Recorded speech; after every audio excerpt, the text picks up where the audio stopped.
అందరికీ నమస్కారం. ముందుగా ఈ వీడియోకి ఒక లైక్ పెట్టండి. మా ఛానల్ సబ్స్క్రైబ్ చేసుకోండి. ప్రతిరోజు ఇంట్లో దీపారాధన చేస్తే జీవితంలో ఉన్న అన్ని కష్టాలు పోతాయి. కుటుంబం మీద దేవతల ఆశీర్వాదం ఉంటుంది. కానీ మనలో చాలామంది తెలుసుకోకుండా దీపారాధన చేసే సమయంలో కొన్ని పొరపాట్లు చేస్తుంటారు. పూజలో చేసే తప్పుల వల్ల దేవతలు సంతోషపడరు. అందుకే మన పూజలకు ఎలాంటి పుణ్యం రాదు.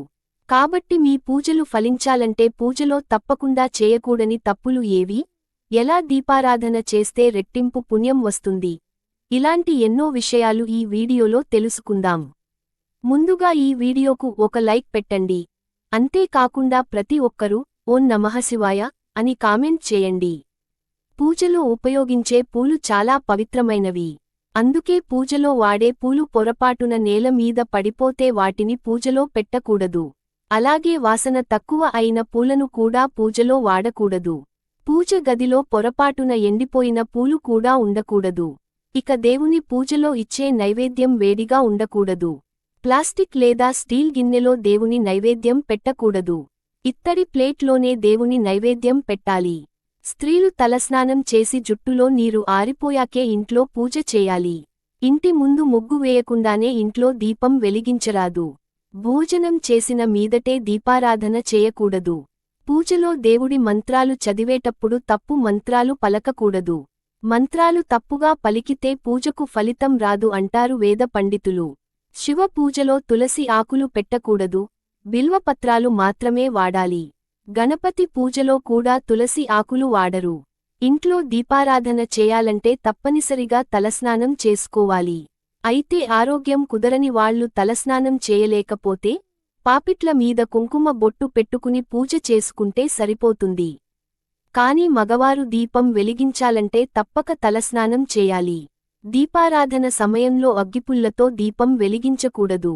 అగరవత్తితో లేదా ఏక హారతితో దీపం వెలిగించాలి. ఒక దీపం నుంచి మరొక దీపం వెలిగించరాదు. పూజ గదిలో దీపం వెలిగించే ముందు దీపం ప్రమిదలో నూనె పోసి ఆ తర్వాతే వత్తులు పెట్టాలి. వత్తులు పెట్టాక నూనె పోయకూడదు.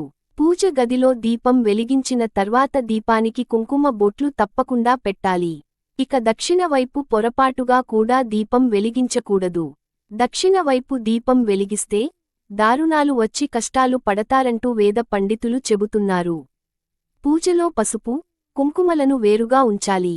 వంట పసుపును దేవుడి పూజకు వాడకూడదు. పూజ గదిలో ఉండే దేవుళ్ల చిత్రాలు భయంకరంగా ఉండకూడదు. నరసింహస్వామి, దుర్గాదేవి ఇలా ఉగ్ర రూపాల్లో ఉన్న చిత్రాలు పూజ గదిలో పెట్టరాదని చెప్పారు. కాళికాదేవి చిత్రాన్ని కూడా పూజ గదిలో పెట్టకూడదు. మీ మనసులో ఏదైనా కోరిక త్వరగా నెరవేరాలంటే మీ పూజ గదిలో ఉన్న గణపతి చిత్రపటానికి గరిక మాలను పెట్టి దీపం వెలిగించండి. ఏ కోరిక అయినా వెంటనే నెరవేరుతుంది. పూజ గదిలో దేవుని పటాలు శుభ్రం చేయాలంటే గురువారం లేదా శనివారం చేసుకోవాలి. పొరపాటుగా కూడా మంగళవారం, శుక్రవారాల్లో దేవుని ఫోటోలు శుభ్రం చేయకూడదు. అలాగే అమావాస్య, ఏకాదశి, ద్వాదశి రోజుల్లో కూడా దేవుని ఫోటోలు శుభ్రం చేయకూడదు. పూజ గదిని శుభ్రం చేసేటప్పుడు చీపురును ఉపయోగించకండి. ప్రతి వారానికి ఒకసారి ఖచ్చితంగా పూజ గదిని శుభ్రం చేసి దేవుని పటాలకు పసుపు రాసి కుంకుమ బొట్లు పెట్టాలి. దేవుడికి కుంకుమ బొట్లు పెట్టేటప్పుడు మధ్య వేలును ఉపయోగించాలి. కాని ఉంగరపు వేలుతో మాత్రం కుంకుమ బొట్లు పెట్టకూడదు. రాత్రి సమయంలో పొరపాటుగా పూజ గదిని శుభ్రం చేయకూడదు. పూజ చేసే ఆడవారు నలుపు రంగు దుస్తులు ధరించి ఇంట్లో దీపారాధన చేయకూడదు. ప్రతి ఒక్కరి పూజ గదిలో తప్పకుండా అక్షింతలు పెట్టాలి. అక్షింతలుగా ఉపయోగించే బియ్యంలో నూకలు ఉండకూడదు. పూజలో సమర్పించే దేవుడి నైవేద్యాన్ని స్నానం చేయకుండా తయారు చేయకూడదు. పూజ చేసే ఆడవారు తప్పకుండా కాళ్లకు పసుపు రాసుకొని కుంకుమ బొట్టు పెట్టుకోవాలి. అలాగే జుట్టు విరబోసుకోవడం సరైనది కాదు. స్త్రీలు బాగా జడ వేసుకుని ఆ జడలో పువ్వులు పెట్టుకుని పూజ చేస్తే భర్తకు బాగా అనుకూలంగా ఉంటుంది. వాస్తు శాస్త్రం ప్రకారం పూజ గదిలో తప్పకుండా విరిగిపోయిన విగ్రహాలు ఉండకూడదు. పాత దేవుళ్ల విగ్రహాలు ఉంటే పూజలకు మంచి పుణ్య ఫలితం రాదు. అలాగే చనిపోయిన పెద్దల ఫోటోలు పూజ గదిలో పెట్టకూడదు. పూజ గదిలో ఉండే దేవుడి విగ్రహాలు 6 అంగుళాల లోపే ఉండాలి. అంతకంటే పెద్ద సైజులో దేవుళ్ల విగ్రహాలు పెట్టకూడదు. ఇంట్లో పూజ చేయడానికి ముందే అశుభమైన విషయాలు మాట్లాడకూడదు. పూజలో వెలిగించే దీపం ఎప్పుడూ ఒక వత్తితోనే వెలిగించాలి. పూజ చేస్తున్నప్పుడు ఇంటికి ఎవరైనా అతిథులు వస్తే వారిని గౌరవంగా చూడాలి. పూజ సమయంలో అతిథులు వచ్చి ఉంటే వాళ్లను దేవతలుగా భావించాలి. ఇంట్లో పూజ చేసేటప్పుడు పాత, చినిగిన దుస్తులు ధరించకూడదు. పాత దుస్తులు వేసుకుని పూజ చేస్తే పేదరికం వస్తుందని పండితులు చెప్తున్నారు. పూజ గది చాలా శుభ్రంగా ఉంచాలి. పూజ గదిలో బూడిద ఉండకూడదు. మనలో చాలా మంది దేవుడి పూజలో తులసి ఆకులు ఉపయోగిస్తారు. కానీ పూజ చేసే తులసి మొక్క నుండి తులసి ఆకులు తుంచకూడదు. అలా చేస్తే లక్ష్మీ దృష్టి తప్పిపోతుంది. ఇంట్లో ఆర్థిక సమస్యలు వచ్చేస్తాయి. అలాగే పూజలో పొరపాటుగా బంతిపూలను కూడా పెట్టకూడదు. పూజలో ఉపయోగించే దీపం కుందులు నల్లగా ఉండకూడదు. స్టీల్ కుందుల్లో దీపారాధన చేయకూడదు. పూజలో వెలిగించిన దీపాన్ని నేరుగా నేలపై పెట్టకూడదు. దీపం కింద 2 తమలపాకులు పెట్టాలి. మనలో చాలామంది నిమ్మకాయ దీపం వెలిగిస్తుంటారు. కానీ పూజ గదిలో ఎప్పుడూ నిమ్మకాయ దీపం వెలిగించకూడదు. అమ్మవారి దేవాలయాల్లో మాత్రమే నిమ్మ దీపం వెలిగించాలి. పూజగది వేరుగా లేని వాళ్లు ఆంజనేయ స్వామి ఫోటో పూజగదిలో పెట్టకూడదు. శివాలయానికి వెళ్ళినప్పుడు శివాలయంలో ప్రదక్షిణ చేయకూడదు. ఇంట్లో దీపారాధన చేసేటప్పుడు దీపం తూర్పు వైపున వెలిగిస్తే మీ కుటుంబంలో సంతోషాలు, సుఖాలు వస్తాయి. అలాగే ఉత్తర వైపున దీపం వెలిగిస్తే ధనాభివృద్ధి, అష్టైశ్వర్యాలు కలుగుతాయి. 2 వత్తులతో దీపారాధన చేస్తే గ్రహదోషాలు తొలగిపోతాయి. 3 వత్తులతో దీపారాధన చేస్తే మీ పిల్లల భవిష్యత్తు బాగుంటుంది. 5 వత్తులతో దీపారాధన చేస్తే ఎంతో ధనం వస్తుంది.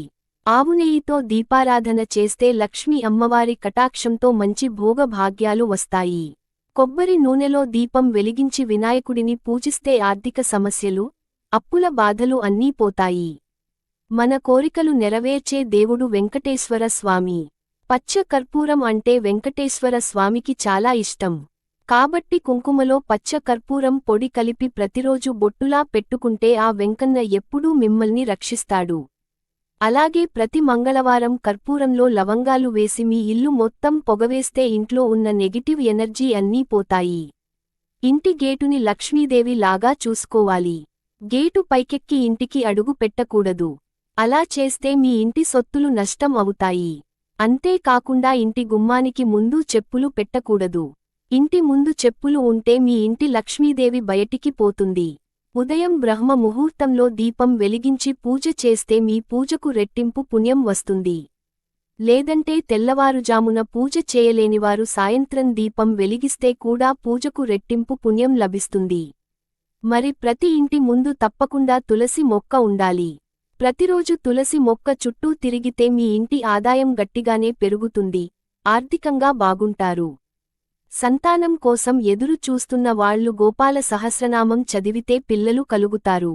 ధన సమస్యలతో బాధపడుతున్న వాళ్లు కనకధార స్తోత్రం చదివితే డబ్బు బాగా వస్తుంది.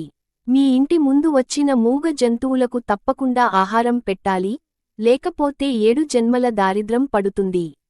ఇలాంటి చిన్న చిన్న ఆచారాలు పాటిస్తూ దేవుడిని పూజిస్తే ఎన్నో శుభ ఫలితాలు వస్తాయి.